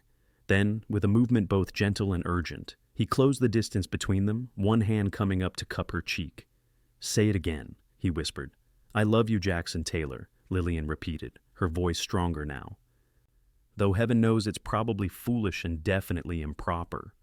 A smile transformed his weathered face. Then we're fools together. His thumb traced her cheekbone reverently. May I kiss you, Lillian? In answer, she rose on tiptoes, closing the final distance between them. His lips met hers with exquisite gentleness, a kiss that spoke of respect and restraint, even as it hinted at deeper passion. His arms encircled her waist, drawing her closer, and Lillian felt something within her soul settle into place, a recognition of home that had nothing to do with buildings or property. When they finally parted, Jackson rested his forehead against hers. Whatever this lawyer has to say, we'll face it together, if that's what you want. It is, Lillian assured him, though I can't imagine what news he could possibly bring that would matter now. Jackson smiled, tucking a strand of hair behind her ear. Only one way to find out. They climbed back into the wagon, sitting closer now, occasional glances and smiles passing between them as they continued toward town. Lillian's mind was a whirl with contradictory emotions, joy at Jackson's declaration, anxiety about the mysterious lawyer, fear that somehow this happiness would be snatched away as quickly as it had arrived. Redemption looked much as it had when Lillian had left months earlier, though the muddy streets of February had been replaced by dusty ones baking in the June sun. As Jackson guided the wagon toward the general store, Lillian was acutely aware of curious glances from townspeople who recognized her. The lawyer's staying at the Western Hotel, Jackson said as he set the brake. Do you want me to come with you? Lillian nodded gratefully. Please, I have no idea what this is about. Together they walked the short distance to the hotel, a 2-story building that was Redemption's only attempt at luxury accommodation. In the small lobby, a well-dressed man in his 50s sat reading a newspaper. He looked up as they entered, his eyes focusing immediately on Lillian. Miss Grant? He inquired, rising. I'm Albert Wilson, attorney at law from Denver. Yes, Lillian confirmed, extending her hand nervously. This is Jackson Taylor, my... She faltered, unsure how to describe their relationship. Friend? Jackson supplied smoothly, shaking the lawyer's hand with a firm grip. Miss Grant works at my ranch. Wilson nodded. A pleasure, Mr. Taylor. Miss Grant, I've been attempting to locate you for some time. Perhaps we could speak privately? Jackson started to step away, but Lillian caught his arm. Mr. Wilson, anything you have to say can be said in front of Mr. Taylor. I trust him completely. The lawyer assessed them both briefly, then nodded. Very well. Shall we sit? Once they were settled in a quiet corner of the lobby, Wilson removed several documents from his leather case. Miss Grant, I represent the estate of Edward Sinclair of New York City. Mr. Sinclair was your mother's cousin, I believe. Yes, Lillian confirmed, though I never met him. Mother corresponded with him occasionally. Wilson nodded. Mr. Sinclair passed away in January of this year. He had no children or direct heirs, and in his will, he left the bulk of his estate to your mother, Caroline Grant. Upon learning of her passing, the executors conducted a search for her next of kin, which led eventually to you. Lillian blinked, trying to process this information. I don't understand. Are you saying... Mr. Sinclair was a successful merchant and investor, Wilson explained. His estate is quite substantial. As your mother's only child, you are now the legal heir to approximately $50,000. The sum was so far beyond Lillian's comprehension that for a moment she thought she had misheard. 50,000? Beside her, Jackson made a small sound of surprise. Wilson simply nodded. Yes, along with a small property in New York, should you wish to claim it. These papers establish your identity and right to the inheritance.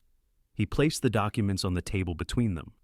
There are several matters requiring your signature, after which the funds will be transferred to whatever bank you designate. Lillian sat in stunned silence, unable to fully grasp the change in her circumstances.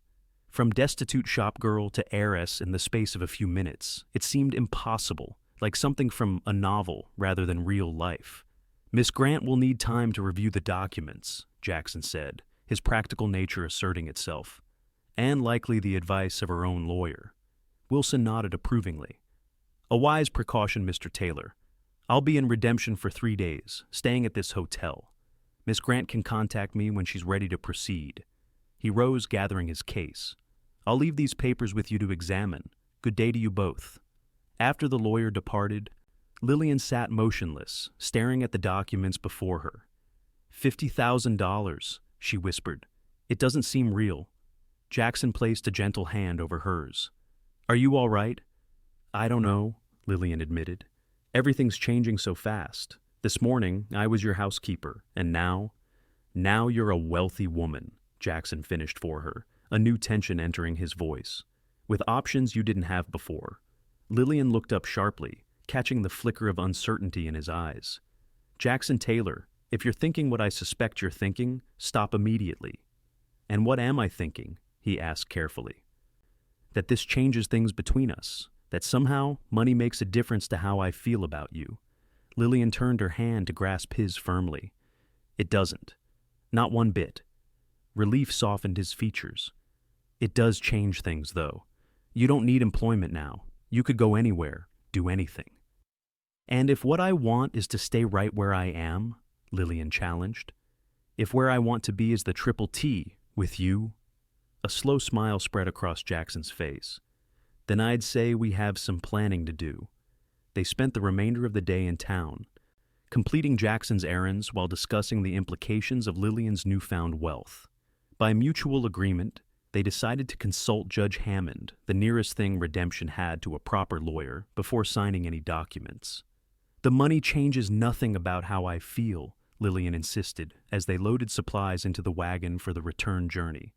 But it does mean I can come to you as an equal, not as a woman with no options. Jackson helped her up to the wagon seat. You were always my equal, Lillian, money or no money. The simple sincerity in his voice warmed her heart. As they drove out of town, Lillian found herself looking at the familiar landscape with new eyes. For the first time since her parents' deaths, she had choices, real choices about her future, and she already knew exactly what she wanted that future to include. The ride back to the ranch was filled with conversation about possibilities neither had dared consider before. Jackson spoke of improvements to the Triple T he'd long dreamed of, but lacked capital to implement breeding better stock, expanding the grazing lands, perhaps even starting a small horse breeding program. Lillian listened, entranced by his vision and the understated passion with which he described it. This was a man who loved his land, who understood stewardship rather than mere ownership. The thought of being part of that vision, of building something lasting together, filled her with quiet joy. As the ranch came into view, golden in the late afternoon sun, Jackson fell silent for a moment. There's something I need to ask you, he said finally, and I want to be clear that it has nothing to do with your inheritance. Lillian's heart quickened. Yes? He pulled the wagon to a halt on the same rise where they had stopped earlier. Turning to face her, he took both her hands in his. I've been thinking about this since that night in the barn, watching you hold the lantern without flinching, helping bring new life into the world. His voice was steady, his eyes never leaving hers. I knew then that you were the woman I wanted beside me for all the days I have left. Tears pricked at Lillian's eyes as she realized what was coming. I don't have a ring yet, Jackson continued, and I know this isn't the most romantic proposal. But I love you, Lillian Grant. I love your courage and your kindness, your stubborn independence, and the way you hum when you think no one's listening. A smile touched his lips. I even love the way your hands tremble when you're nervous or tired, because it reminds me how strong you are to keep going despite it. He took a deep breath. Will you marry me, Lillian? Not as my housekeeper, but as my partner, my equal in all things? The simplicity and sincerity of his words touched Lillian more deeply than any elaborate declaration could have. Yes, she whispered, then louder.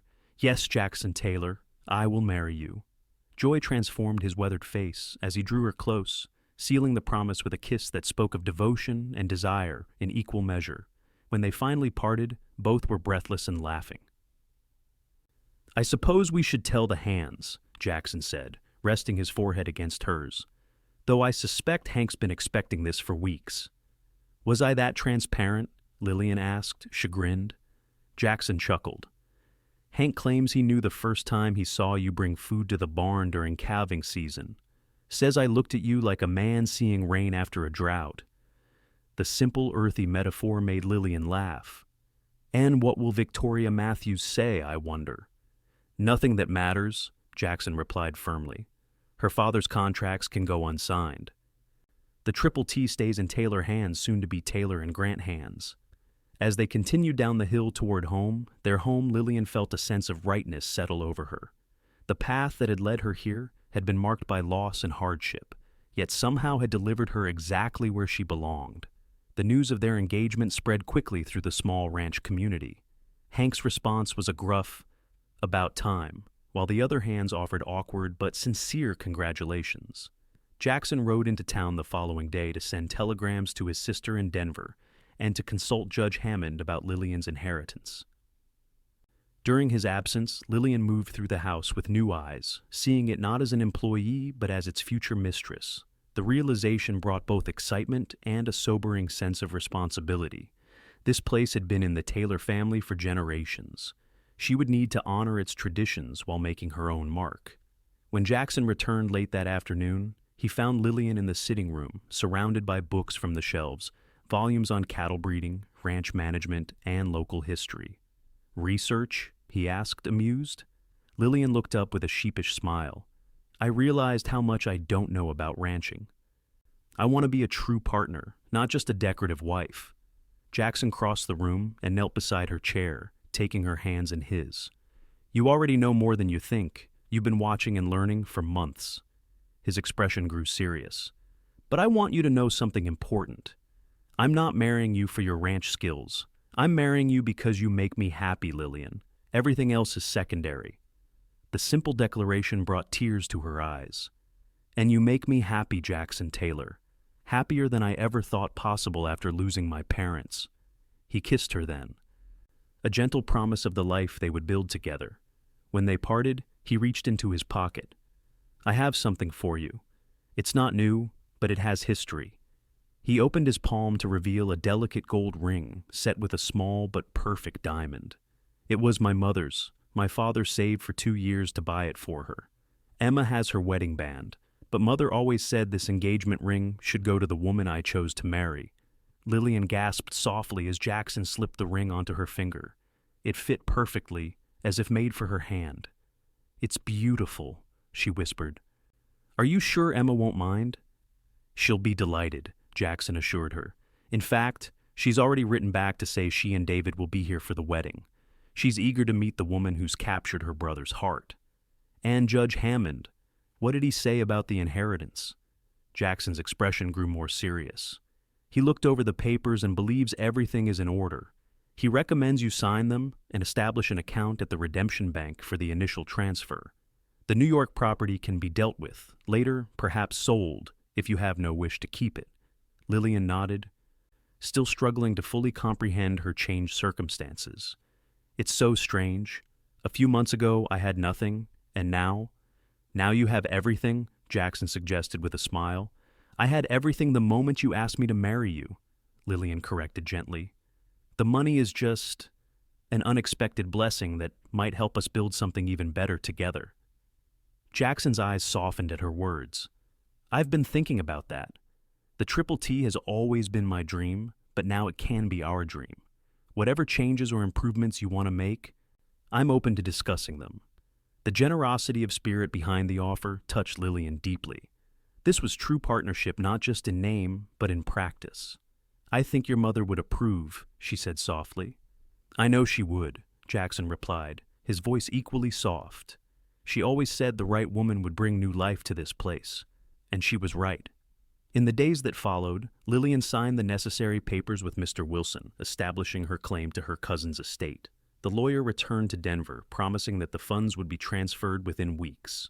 Judge Hammond helped set up an account at the Redemption Bank, explaining to the astonished banker that Miss Grant would soon be one of the wealthiest depositors in the county. News of both the engagement and the inheritance spread through the small community like wildfire. Victoria Matthews appeared at the ranch unannounced one afternoon, her expression a complex mixture of anger and calculation as she confronted the couple. Is it true? She demanded without preamble. You're marrying your housekeeper? I'm marrying Lillian, Jackson corrected firmly, standing protectively at her side. And yes, it's true. Victoria's gaze shifted to Lillian, cold assessment in her eyes. And I suppose the rumors about a convenient inheritance are also true? How fortuitous for you both. Miss Matthews, Lillian said evenly, I accepted Jackson's proposal before I knew anything about the inheritance. He can confirm that. Of course he would, Victoria sniffed. A rather neat arrangement all around. Jackson's expression hardened.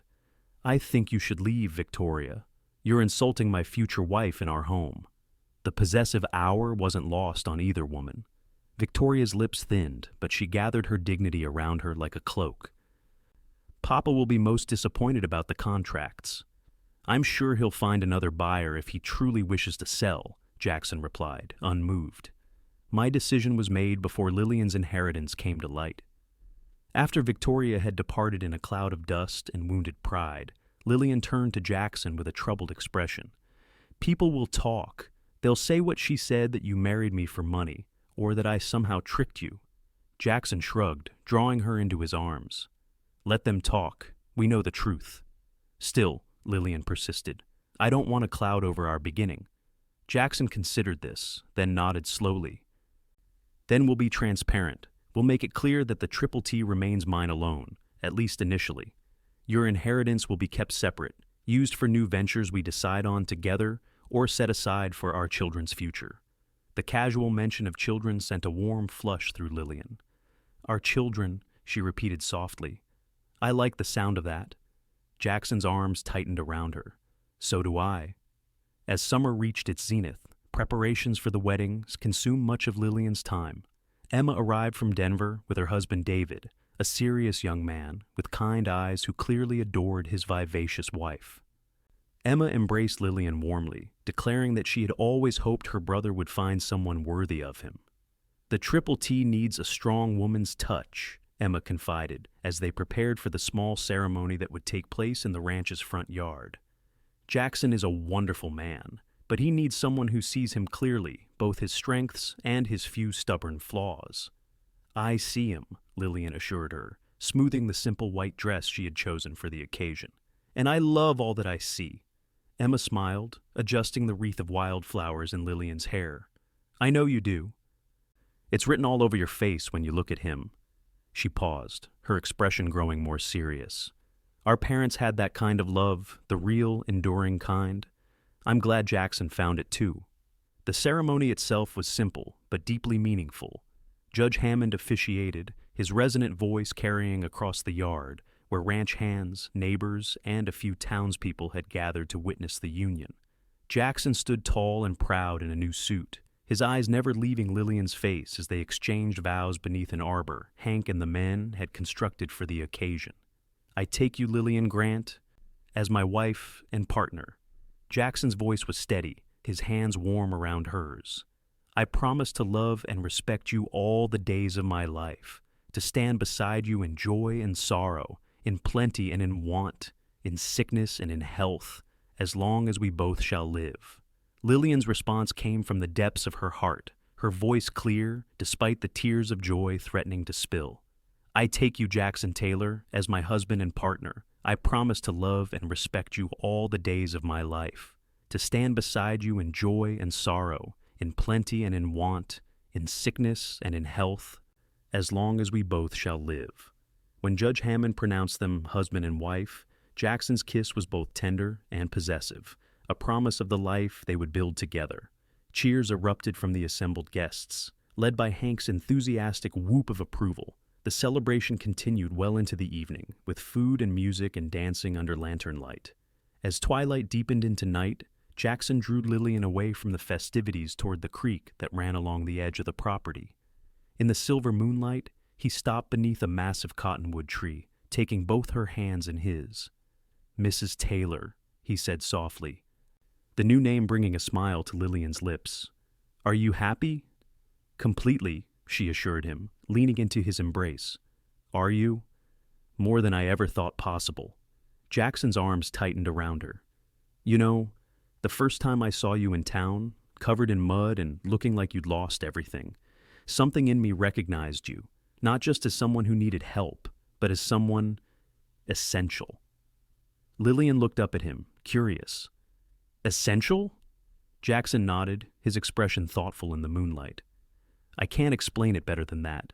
When that miner knocked you down and called you useless, I wanted to break his jaw. Not just because he was cruel, but because he was so profoundly wrong. I felt rather useless that day," Lillian admitted. "Homeless, jobless, no prospects. But you weren't." Jackson's voice deepened with emotion. "You were everything I didn't know I was looking for. Strong, kind, determined." He lifted her chin gently. "You're my everything, Lillian Taylor, my partner, my heart, my home." The words, so similar to what he might have said that first day, yet infinitely more meaningful now, brought tears to Lillian's eyes. "And you are mine," she whispered. "My steady ground when everything else was shifting sand." They sealed the promise with a kiss that spoke of devotion and desire, of a future built on mutual respect and love that had grown naturally from the soil of shared experience. When they eventually returned to the celebration, it was with the peaceful certainty of two people who had found in each other exactly what they needed, not perfection, but partnership, not rescue, but recognition of each other's true worth. As the seasons turned, the Triple T flourished under their joint stewardship.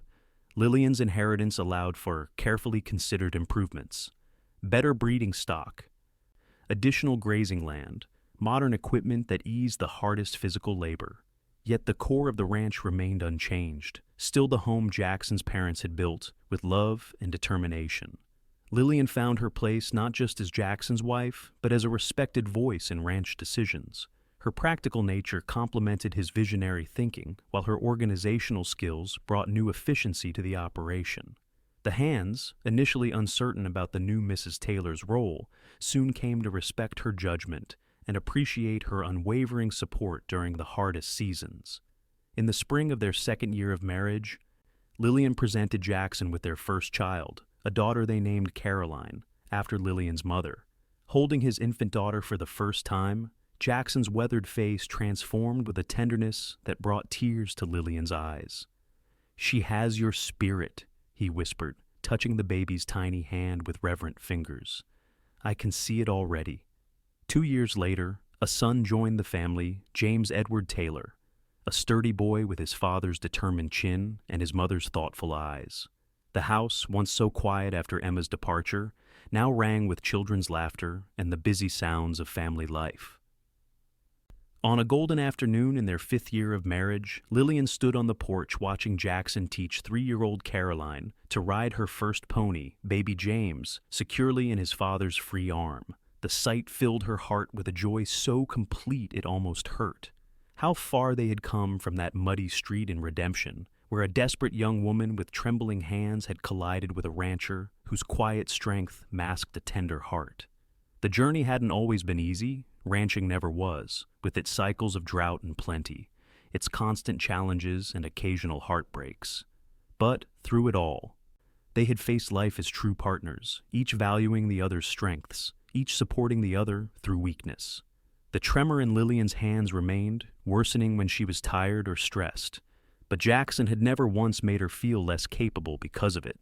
Instead, he had shown the children by example that their mother's occasional shakiness was simply part of who she was, like his own tendency to squint in bright sunlight, or the small scar above his eyebrow from a childhood fall. As Jackson looked up from the pony and caught her watching, his smile still capable of quickening her pulse after all these years spoke volumes. He handed baby James to Hank, who had become something of an honorary uncle to the children, and walked to the porch where Lillian stood. "What are you thinking about, looking so serious?" he asked, taking her hands in his. "How fortunate we are," Lillian replied honestly. "How one moment can change everything." Understanding dawned in Jackson's eyes. "Thinking about the day we met?" Lillian nodded. "If you hadn't been there when that miner knocked me down, I'd have found you some other way," Jackson said with quiet certainty. "Some things are meant to be." "Lillian?" She smiled up at the man who had seen her value when she herself had forgotten it. "You lifted my chin that day and saw me, really saw me when I felt invisible." Jackson's hand came up to cup her cheek, the gesture achingly familiar after years of love. "And what I saw then is what I still see now, my everything." The simple declaration, as true now as it had been on their wedding day, was all Lillian needed to hear. As the setting sun painted the valley in gold and their children's laughter floated on the evening breeze, she knew with bone-deep certainty that she had found her place in the world, not just a physical home, but a heart's home in the steadfast love of a man who had recognized her worth when others had cast her aside. It was, in the end, the greatest gift of all,